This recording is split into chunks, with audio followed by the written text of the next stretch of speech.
In this video, I wanted to talk about how to upgrade your chicken and rice.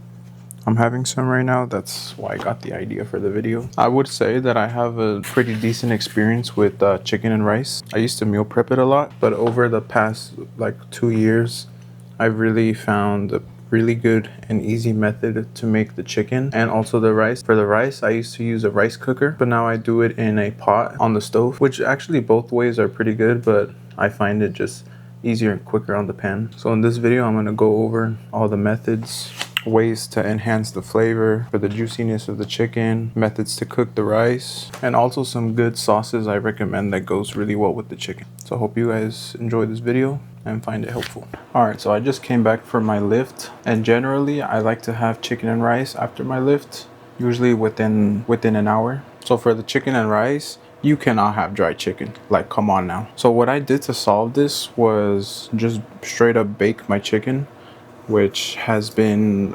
probably the most game changer. I used to first sear the chicken for about a minute on the cast iron pan, but I found that not really necessary. So I just throw it straight in the oven for about 420 degrees for 15 minutes. One more thing is to invest in a meat thermometer. You can get them for like 10 bucks on Amazon, but getting your chicken at around 160 to 165 ensures literally juicy chicken every time. So yeah, let's make this chicken. And also I'm going to show you the seasonings that I use. Alrighty, so we're going to go ahead and preheat the oven 420 degrees. As you can see, I just used regular chicken breasts. The seasoning, I like this Kinder's The Blend. It has salt, pepper, and garlic, which is all you need. Chili powder. And the chicken, I cut it, I think it's called the butterfly. Yeah, just in half. Got the seasoning on there with some oil. On your baking sheet, you go ahead and spray a little bit of that oil and place your chicken on there, and then your oven should be good to go. You're going to put your chicken in there and just wait until it reaches 165 internal with your meat thermometer. Go ahead and check the chicken here. It's been in there for about 12 minutes. Check the chicken and it's at 164 degrees, which is where we want to be at. As you can see, I cut up the chicken right here and it came out extremely juicy. So yeah, that's the chicken. So as y'all saw, that is how I went ahead and made the chicken. If you make it like that, you will never mess up chicken and it will always come out juicy. Now that I showed y'all how to make the chicken, now I'm gonna show you guys how to make the rice in the pot. I first did this method because I didn't have a rice cooker, so I had to learn how to do it in the pot. And honestly, now that I do own a rice cooker, I still use this method because it is a lot quicker. Generally in the rice cooker, it would take about an hour, and on the stove, it takes about 20 minutes. So what you're gonna need is at least a 2-quart pot. Mine is 3 quarts, I believe. So yeah, I'm gonna go measure out the rice, wash it, and then measure out the water. So the rice that I use is this bag from Costco for about $20. Put your pot on the scale and zero it out.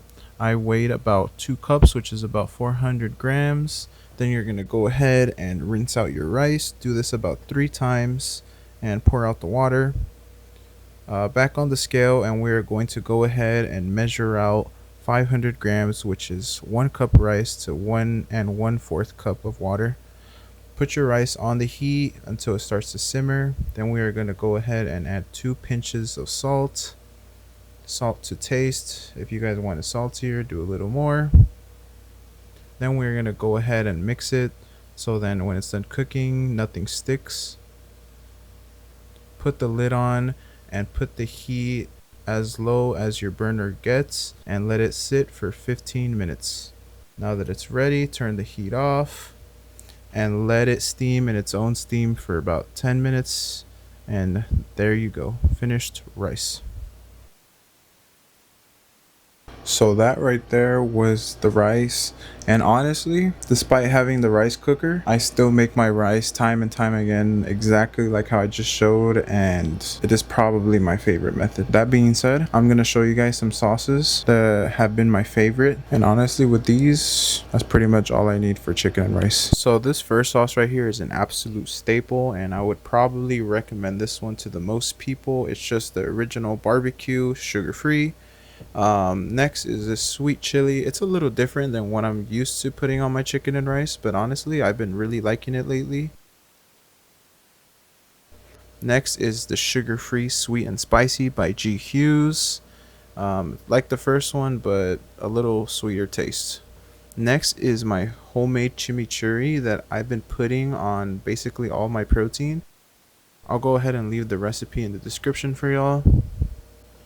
Next is going to be the Panda Express teriyaki sauce, which is not low calorie at all, but if you use it in moderation, you'll be just fine and it tastes absolutely amazing. That is going to conclude this video, making chicken and rice better, because I know what it was like making extremely dry chicken and not even knowing how to make rice. I had to buy the little minute rices. So yeah, I hope you guys found this video helpful. Please leave a like, comment, and subscribe. I am going to be posting more videos. Peace out.